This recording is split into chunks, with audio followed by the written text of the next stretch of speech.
Hello everyone, Grandpa Pat here. I was just doing a little write-up about my recent travels to Kenya, and specifically how I learned the true meaning of the name Barak in the Kenyan language.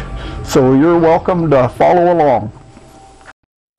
In the course of touring the various sites about the city of Nairobi, which is Kenya's capital, I found myself in the acquaintance of an independent taxi driver, business owner, operator, who became my escort in and around the city. His name was Ado, which I am told was a Ghana name, and it literally means king of the road. Now this was pretty appropriate for a taxi driver who thought that he did own the whole darn road, and he scared the heck out of me many times. But I spent a lot of time with Ado, and he didn't get into any accidents, so I guess all is well that ends well. Getting on to my point, I had wondered many times about the name Barack Obama, if he was a Kenyan. I have even seen a Kenyan birth certificate with his name on it, but as we are finding out with American birth certificates, they seem to come and go, and nobody puts too much stock in it, so I didn't worry about it. But my curiosity was aroused, and after some time I asked Ado if he knew about the name Barak in Kenyan, and he said, yeah, definitely it was Kenyan. He knew about it. So what does it mean, I asked, and he said it's rather complicated. He says, as a noun, it means one thing, that is something that catches the eye, or literally something that's attractive to look at. But he says as a verb, it's something altogether different. And before I could pursue that any further, our taxi took the next turn on two wheels and came to a screeching halt in front of an establishment called Buana's Bar and Grill. Ado hopped out of the car, slammed the door, and motioned for me to follow along, which I did. So inside of the bar revealed a mix of urban office workers and blue collars enjoying a variety of adult beverages. As Ado and I bellied up to the bar, he held up two fingers and called out to the bartender, 2 berry beers, please. And this is what arrived in front of us. 2 bottles of Lucky Linen Lager, which I was assured was the favorite beer of our President Barack Obama, who had been drinking the communist brew for many years now. As you can see, it bears the likeness of the communist dictator Vladimir Lenin, and the inscription around the outside of the horseshoe reads, "Drink to the privilege of life in a worker's paradise."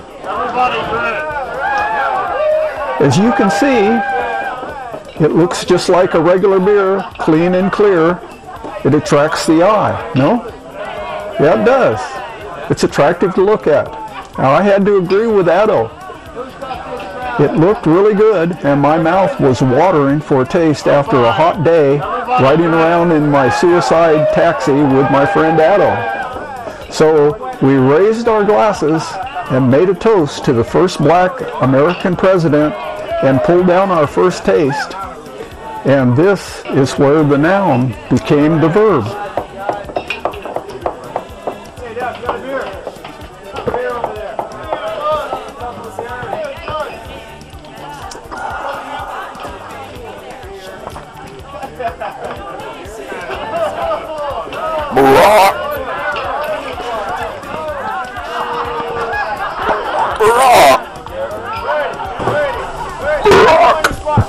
I was astonished, incredulous. How can it be that something that looks so good,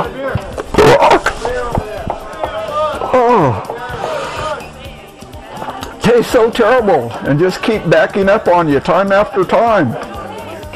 Addo said, you have just learned the true meaning of the name Barak in the Kenyan language.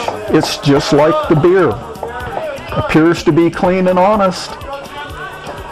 Looks real good. Reads the teleprompter real well. But when he speaks, he tells so many lies. And this is the Kenyan translation literally.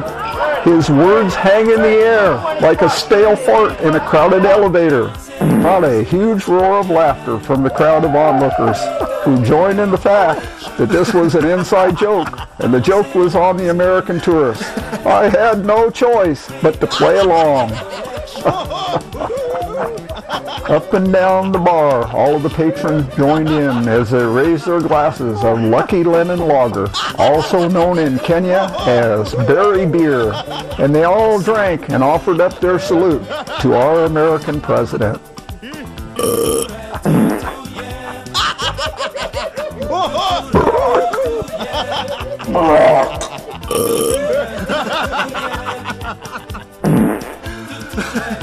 As the laughter subsided somewhat, I was able to ask Addo, so, does this mean that Barack Obama is indeed a Kenyan?